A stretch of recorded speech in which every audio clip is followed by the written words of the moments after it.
ఒక మంచి ఉద్దేశంతో తెలంగాణ ప్రజల తరఫున ఈ సభ ఏకాభిప్రాయంతో మన హక్కులను సాధించుకోవడానికి, మన అనుమతులు తీసుకొచ్చుకోవడానికి, మన నిధులు రాబట్టుకోవడానికి, ఒక మంచి సాంప్రదాయం నెలకొల్పడానికి చర్చ ప్రారంభించినాం. ప్రతిపక్షాలకు అవసరమైన మేరకు సమయం ఇవ్వాలి అని తమరిని అనుమతి అడిగినాం. తమరు కూడా పెద్ద మనసుతో ఈ చర్చకు అనుమతించారు. అయితే ఈ చర్చను దుర్వినియోగం చేసి సత్యదూరమైన అంశాలను ఇక్కడ ప్రస్తావించి చేసిన పాపాలను అన్నిటిని కూడా కప్పిపుచ్చుకోవడానికి 100 ఎలుకలు తిన్న పిల్లి తీర్థయాత్రలు పోయి అన్నీ మాఫైనాయని వెనకటికి చెప్పినట్టుగా వారి ప్రసంగాన్ని చూస్తే అర్థమవుతుంది అధ్యక్ష. వారేదో వీరోచితంగా పోరాటాలు చేసినట్టు, ఆ పోరాటాలతో ఢిల్లీ దద్దరిల్లినట్టు, తద్వారా ఈ తెలంగాణ రాష్ట్రం ఎక్కడికో ఆకాశంలోకి అభివృద్ధిని తీసుకెళ్ళినట్టుగా ప్రజల్ని తప్పుదోవ పట్టించే ప్రయత్నం చేస్తున్నారు. ఈ సభలో రికార్డ్స్ని సవరించాల్సిన బాధ్యత సభానాయకుడిగా నా మీద ఉన్నది అధ్యక్ష. వారు చెప్పిన సత్యదూరమైన వార్తలతో పాటు కొన్ని సత్యాలను ఈ సభలో ప్రస్తావించాల్సిన బాధ్యత నా మీద ఉన్నది అధ్యక్ష. 2014 నుంచి 2021 వరకు ఎన్డీఏ ప్రభుత్వానికి, మోడీ గారి ప్రభుత్వానికి రాజ్యసభలో మెజారిటీ లేదు అధ్యక్ష. ప్రతిసారి వారు ఏ బిల్లు తీసుకొచ్చినా, ఏ అంశాలు ప్రస్తావనకు తీసుకొచ్చినా రాజ్యసభలో ఆమోదం పొందాలి అని అంటే ఇటు లోక్సభలో కానీ అటు రాజ్యసభలో కానీ ఆనాటి ప్రభుత్వము, వారు ఆరాధ్య దైవం అని చెప్పుకునే కల్వకుంట్ల చంద్రశేఖరరావు గారు పదే పదే మోడీ గారి ప్రభుత్వానికి ఏ విధంగా ఊడిగం చేసిండ్రో కొన్ని అంశాలను ప్రస్తావించదలుచుకున్న అధ్యక్ష. జిఎస్టి బిల్లు తీసుకొచ్చినప్పుడు ఏప్రిల్ 5 అధ్యక్ష, ఏప్రిల్ 5 నాడు జిఎస్టి బిల్లును లోక్సభ ఆమోదించిన ఎంబడే భారతదేశంలో ఎన్నో బీజేపీ ప్రభుత్వాలు ఉన్నా ఆ బీజేపీ ప్రభుత్వాల ముఖ్యమంత్రుల కంటే ముందు ఏప్రిల్ 9 తారీఖు నాడు అత్యవసరంగా శాసనసభ సమావేశాన్ని ఏర్పాటు చేసి ఇంత అద్భుతమైన జిఎస్టి బిల్లును నరేంద్ర మోడీ గారు తీసుకొచ్చిండ్రు. నరేంద్ర మోడీ గారు తెచ్చిన జిఎస్టికి మేము సంపూర్ణంగా మద్దతు పలుకుతున్నాం. ఇదే కాకుండా వారు ఆ రోజు ఏం చెప్పిండ్రు, ఈ బిల్లుల మీద మోడీ గారిని ప్రశ్నించడానికి కాంగ్రెస్ పార్టీ ప్రయత్నం చేస్తే ఆ రోజు ఏమన్నారు ఇక్కడ కూర్చున్న కల్వకుంట్ల చంద్రశేఖరరావు గారు, ప్రధానమంత్రిని మీరు నిలదీసినట్టు ఈ సభలో మాట్లాడతారా, మీరు మాట్లాడడానికే వీల్లేదని చెప్పి కాంగ్రెస్ సభ్యులను దబాయించి జిఎస్టి బిల్లుకు 100% అక్కడ రాజ్యసభలో లోక్సభలో మద్దతు పలకడమే కాకుండా ప్రత్యేక శాసనసభ సమావేశాలు ఏర్పాటు చేసి సంపూర్ణంగా నరేంద్ర మోడీ గారికి మద్దతు పలికినరు. Point number 1. అదేవిధంగా 2018 జూలై 21 నాడు మోడీ గారి కేంద్ర ప్రభుత్వం మీద కాంగ్రెస్ పార్టీ అవిశ్వాస తీర్మానం ప్రవేశపెడితే ప్రతిపక్ష పార్టీలని కాంగ్రెస్ ప్రవేశపెట్టిన అవిశ్వాస తీర్మానానికి అనుకూలంగా ఉంటే ఆనాడు అవిశ్వాస తీర్మానంలో ప్రతిపక్షాలకు మద్దతు ఇవ్వకుండా మోడీ గారికి మద్దతు ఇవ్వడానికి ఓటింగ్లో పాల్గొనకుండా వాకౌట్ చేసి బయటకు వెళ్ళిపోయినారు అధ్యక్ష. అంటే వాకౌట్ చేయడం కూడా మోడీ గారికి మద్దతుగా ఆ ప్రభుత్వాన్ని నిలబెట్టడానికి 2018లో ఇచ్చేసిండ్రు అధ్యక్ష.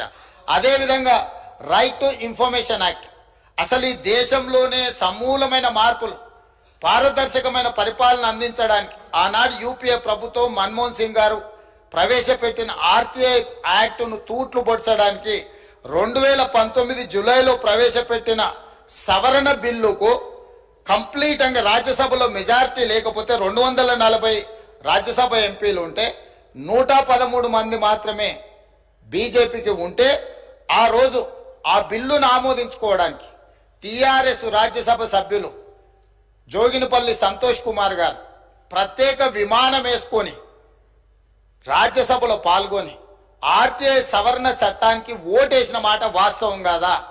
అంటే టిఆర్ఎస్ రాజ్యసభ సభ్యుడు ప్రత్యేక విమానంలో వెళ్ళి అక్కడ నరేంద్ర మోడీ గారికి మద్దతు పలికింది. ఆ పార్టీ అధ్యక్షుడు ఆనాటి ముఖ్యమంత్రి చంద్రశేఖరరావు గారు అనుమతి లేకుండా చేయగలడా సాహసం అధ్యక్ష? ఇది అప్పుడే వీరు మర్చిపోయినరా? అదేవిధంగా నోట్ల రద్దు ఈ దేశంలో ఉండే చిరు వ్యాపారుల యొక్క జీవితాలతో చెలగాటమాడింది. నోట్ల రద్దు చేసినప్పుడు కాంగ్రెస్ పార్టీ సంపూర్ణంగా తప్పుపడితే 2016 డిసెంబర్ 16 నాడు నోట్ల రద్దును స్వాగతిస్తున్నట్టు ఇదే అసెంబ్లీలో చంద్రశేఖరరావు గారు తీర్మానాన్ని ప్రవేశపెట్టి ఇది అద్భుతం, ఈ నోట్ల రద్దుతోటి దేశంలో సమూలమైన మార్పులు తీసుకొస్తాయి. ఆ రోజు వారు ఏమన్నారు, ఇంకా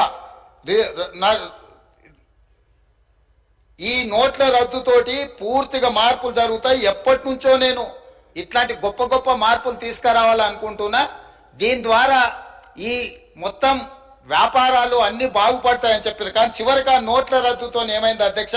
జీడిపి ఇప్పటి దగ్గర వారు గొప్పలు చెప్పారు కదా జీడిపి గురించి. ఈ నోట్ల రద్దుతోనే 2% జీడిపి తగ్గిపోయింది అధ్యక్ష ఈ దేశంలో. దాంతో దాదాపుగా 3 నుంచి 3.5 లక్షల కోట్ల రూపాయల నష్టం జరిగిందని చెప్పి నిపుణులు నివేదికలు ఇచ్చిండ్రు అధ్యక్ష. ఆ నోట్ల రద్దుకు మద్దతు పలికిందే వీళ్ళు అధ్యక్ష. ఇదే సభలో తీర్మానం చేసి గొప్ప నిర్ణయం అని పొగడ్తలతో ముంచెత్తిండ్రు అధ్యక్ష. ఇదే కాదు, 2017లో రాష్ట్రపతి ఎన్నికలు జరిగినాయి అధ్యక్ష. ఆనాటి బీజేపీ అభ్యర్థి రామ్నాథ్ కోవింద్ కు వీళ్ళందరూ లైన్లో నించొని ఓట్లేసిండ్రు అధ్యక్ష. అదేవిధంగా ఉపరాష్ట్రపతి ఎన్నికలలో వెంకయ్య నాయుడు గారికి అండగా నిలబడి ఓట్లేసి బీజేపీకి లైన్లో నించొని ఓట్లేసింది వీళ్ళే అధ్యక్ష. అంటే ఎన్నికల్లో కూడా బీజేపీకి అనుకూలంగా ఓట్లేసి ఈ రోజు ఆనాటి నుంచి ఈనాటి వరకు మేము పోరాటాలు చేస్తున్నాం అని చెప్పి సభ ద్వారా ప్రజల్ని తప్పుదోవ పట్టించే ప్రయత్నం చేస్తున్నారు అధ్యక్ష. అదేవిధంగా ఆర్టికల్ 370 రద్దు చేసిన రోజు ఆర్టికల్ 370లో కంప్లీట్ గా కేంద్ర ప్రభుత్వానికి నేను సాక్షి సభలో 370 రద్దులో వీళ్ళు పోయి నరేంద్ర మోడీ గారికి మద్దతు పలికింది అధ్యక్ష. ఇదే కాదు అధ్యక్ష, ట్రిపుల్ తలాక్ విషయంలో కూడా 2019 జూలై 30 నాడు ట్రిపుల్ తలాక్ రాజ్యసభలో చర్చలో ఓటింగ్లో పాల్గొనకుండా బయట కూర్చొని ట్రిపుల్ తలాక్ వీళ్ళు సంపూర్ణంగా మద్దతు పలికి పాస్ చేయించింది అధ్యక్ష. అదేవిధంగా అధ్యక్ష, అంతర్రాష్ట్ర నదీ జలాల వివాదాల సవరణ బిల్లు అధ్యక్ష 2019 ఆగస్టు పార్లమెంట్ సమావేశాల్లో ప్రవేశపెట్టిన అంతర్రాష్ట్ర నదీ జలాల వివాదాల సవరణ బిల్లు, డ్యామ్ సేఫ్టీ బిల్లు కూడా టీఆర్ఎస్ స్పష్టంగా మద్దతు పలికింది అధ్యక్ష మోడీకి. అదేవిధంగా రాజ్యసభ డిప్యూటీ చైర్మన్ ఎన్నికకు సంబంధించి 2018 ఆగస్టులో రాజ్యసభ డిప్యూటీ చైర్మన్ ఎన్నికల్లో బీజేపీ ఎన్డీఏ అభ్యర్థి అయిన జేడీయూ అభ్యర్థి హరివంశ్ నారాయణ సింగ్ కు టీఆర్ఎస్ స్పష్టంగా మద్దతు పలికింది అధ్యక్ష. అదేవిధంగా విపక్షాల ఉమ్మడి అభ్యర్థి కాంగ్రెస్ ఎంపీ హరిప్రసాద్ మీద 20 ఓట్ల తేడాతో వాళ్ళు అంటే ఆ రోజు కంప్లీట్ గా ఉమ్మడి ప్రతిపక్షాల అభ్యర్థిని ఓడించడానికి బీజేపీకి మద్దతు పలికి ఆ ఎన్నికల్లో టీఆర్ఎస్ వాళ్ళకి అనుకూలంగా ఉన్న ఒకసారి ఓట్లేసిన రెండోసారి వాళ్ళు ఇదే రాజ్యసభలో మిగతా విషయాలలో గైర్హాజరైంది అధ్యక్ష. అదేవిధంగా సాగు చట్టాలు, ఇప్పుడు వారి చట్టాల గురించి ఇక్కడ తీర్మానం అంటుండే అధ్యక్ష. పార్లమెంట్ ప్రొసీడింగ్స్ తీద్దాం అధ్యక్ష. 2020 డిసెంబర్ 27 నాడు ప్రగతి భవన్లో నిర్వహించిన ఉన్నత స్థాయి సమీక్షా సమావేశంలో కేంద్రం తీసుకొచ్చిన సాగు చట్టాలను కేసీఆర్ గారు స్వాగతించిండ్రు. మీరు కావాలంటే ఆనాటి పేపర్లను అన్నిటినీ తిరిగేయండి. పంటలు కొనుగోలు చేసేందుకు ఆ రోజు వారు మాట్లాడింది ఏంది అధ్యక్ష? పంటలు కొనుగోలు చేసేందుకు ప్రభుత్వం వ్యాపార సంస్థ కాదు, రైసు మిల్లరో దాల్ మిల్లరో అసలే కాదు, కొనుగోలు అమ్మకాల బాధ్యత ప్రభుత్వ బాధ్యత కాదు. మద్దతు ధరతో కొనుగోలు జరపడం ద్వారా రాష్ట్ర ప్రభుత్వానికి 7,500 కోట్ల రూపాయల నష్టం వచ్చింది. కేంద్ర ప్రభుత్వం తెచ్చిన కొత్త వ్యవసాయ చట్టాలు ఇదే చెప్తున్నాయి. ఈ విధానం ఉత్తమమని చంద్రశేఖరరావు గారు రైతు వ్యతిరేక నల్ల చట్టాలకు మద్దతుగా మాట్లాడిండు. ఆనాటి పేపర్లు తీసి మీరు తిరిగేయండి, వారు ఏ విధంగా మద్దతు పలికినరో మనకు తెలుస్తుంది అధ్యక్ష. ఇవన్నీ కాదు అధ్యక్ష, చివరిగా 2 విషయాలు నేను ప్రస్తావించదలుచుకున్నా అధ్యక్ష. 2016 ఆగస్టు 7 మిషన్ భగీరథ ప్రారంభోత్సవం కోసం మెదక్ జిల్లా కోమటిబండకు ప్రధానమంత్రి గారు వచ్చారు. అక్కడ ఏం మాట్లాడిండు అధ్యక్ష మన రాష్ట్ర ముఖ్యమంత్రి గారు, ఆనాటి ముఖ్యమంత్రి? మీరు ఒక్కసారి రికార్డులు తిరిగేయండి. నేను తెలుగులో సింపుల్గా చెప్పదలుచుకున్నా అధ్యక్ష. సభా సమయం అత్యంత కీలకమైన అంశాల మీద చర్చించాల్సిన అవసరం ఉంది కాబట్టి ఇప్పుడు నేను బాధ్యత గల తెలంగాణ ముఖ్యమంత్రిని. మాకు కేంద్రం నుంచి 50,000 కోట్లు కావాలి, 1,00,000 కోట్లు కావాలని కోరబోము. మాకు మీ ప్రేమ, మీ ఆశీర్వాదం ఉంటే చాలు. హమ్కు కుచ్ భీ నహీ చాహియే, ఆప్కా ప్యార్ చాహియే అని ఆయన ప్రేమలో మునిగి తేలి తెలంగాణ నిండా ముంచి తెలంగాణకు 50,000 కోట్లు, 1,00,000 కోట్లు వద్దే వద్దు అని స్పష్టంగా వేదిక మీద కోట్లాది ప్రజల ముందు మాట్లాడి నరేంద్ర మోడీ గారికి, ప్రధానమంత్రికి మా తెలంగాణకు నిధులే వద్దు, నువ్వు నన్ను ప్రేమిస్తే చాలు, నీ ప్రేమలో మేము అమరులం అయిపోతాము, తెలంగాణ ప్రజల్ని ముంచేస్తామని మాట్లాడిన చంద్రశేఖరరావు గారి పార్టీ ఈరోజు చంద్రశేఖరరావు గారు సభలోకి రాక తెలంగాణ ప్రజల యొక్క హక్కులను కాలరాసి తెలంగాణ ప్రజల ఆత్మగౌరవాన్ని మోడీ గారికి తాకట్టు పెట్టి ఈరోజు వాళ్ళు వచ్చి కాంగ్రెస్ పార్టీ అన్యాయం చేసిందని, కాంగ్రెస్ పార్టీ కొట్లాడతలేదని ఇవాళ ఉదయం 11 గంటల నుంచి పార్లమెంటు మెట్ల మీద తెలంగాణకు ఇవ్వని నిధుల మీద, రాని అనుమతుల మీద రాహుల్ గాంధీ, సోనియా గాంధీ గారు, మల్లికార్జున్ ఖర్గే గారు మా ఎంపీలతో నాడు దీక్ష చేస్తుండు. నీ రాజ్యసభ ఎంపీలు ఎక్కడున్నారో ఒకసారి లెక్క పెట్టుకో. విలీనం కోసం ఇల్లు తిరిగి చీకట్ల అందరినీ కలిసి వచ్చి కౌగిలించుకునే ప్రయత్నం చేసి అన్ని వ్యవహారాలు చేసి వచ్చి ఇప్పుడు సభల అసలు విషయం పక్కదారిన పెట్టి రాజకీయ వివాదాస్పద అంశాల మీద చర్చకు చేసి అదానీలతో, అంబానీలతో చీకట్ల కుంభుక్కయ్యే అలవాటు మాకు లేదు. కాంగ్రెస్ పార్టీ ఆల్రెడీ మా మంత్రి గారు చెప్పారు, విద్యుత్ విధానం మీద ఇప్పటి వరకు 10 ఏళ్ల పాలసీనే లేదు అధ్యక్ష. తెలంగాణకు విద్యుత్ పాలసీని తీసుకొచ్చి స్పష్టంగా తెలంగాణ రాష్ట్రం ఏ విధంగా విద్యుత్ పాలసీని తీసుకురాబోతుందో ఈ సభలోనే చర్చ పెట్టమని స్పష్టంగా చెప్పినాం అధ్యక్ష. ఒక సంస్థను ప్రైవేటైజ్ చేయాలంటే దానికి నోటిఫికేషన్ ఇవ్వకుండా, పబ్లిక్ లో చర్చ చేయకుండా, ప్రభుత్వం అధికారికంగా నిర్ణయాలు తీసుకోకుండా జరుగుతుంది అధ్యక్ష. గాలివాటం వార్తలని పట్టుకొచ్చి ఇక్కడ మాట్లాడి గాలి మాటలు మాట్లాడడానికి అధ్యక్ష ఈ సభ పెట్టుకున్నది. మీరు వారికి అనుమతి ఇచ్చింది ఇట్లాంటి మాటలు మాట్లాడడానిక? కాబట్టి ఒకరోజు మీరు, మేము, ఎవరము ఏ అంశాల మీద 18 సార్లు మేము తిరిగి ఇవాళ వారు మేము మిగులు రాష్ట్రంగా 14,000 కోట్ల రూపాయల మిగులు రాష్ట్రాన్ని మీకు అప్పచెప్పినాం. ఆనాడు సంవత్సరానికి 6,500 కోట్ల రూపాయలు అప్పు చెల్లించే పరిస్థితి ఉన్నది.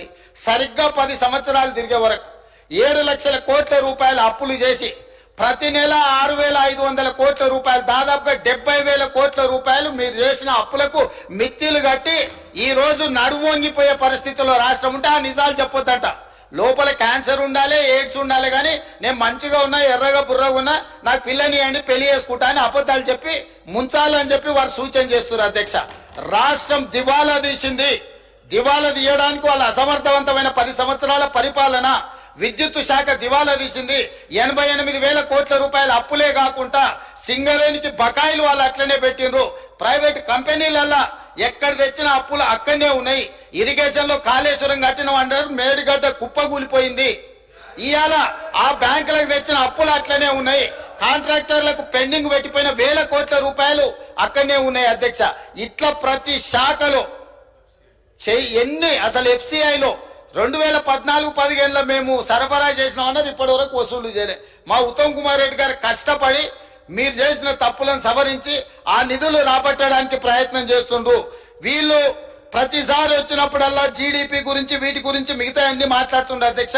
నేను తప్పకుండా ఈ బడ్జెట్ సమావేశాలల్లా ఉన్న వివరాలన్నీ తీసుకొచ్చి బయట పెడతా. కాబట్టి నేను వారికి చేసే సూచన ఒక్కటే, మీరు ఏం చేసిండ్రో చూసినాకనే ప్రజలు ఒక తీర్పు ఇచ్చిండ్రు. ఆ తీర్పు ద్వారా మీకు జ్ఞానోదయం కలుగుద్దని ప్రజలు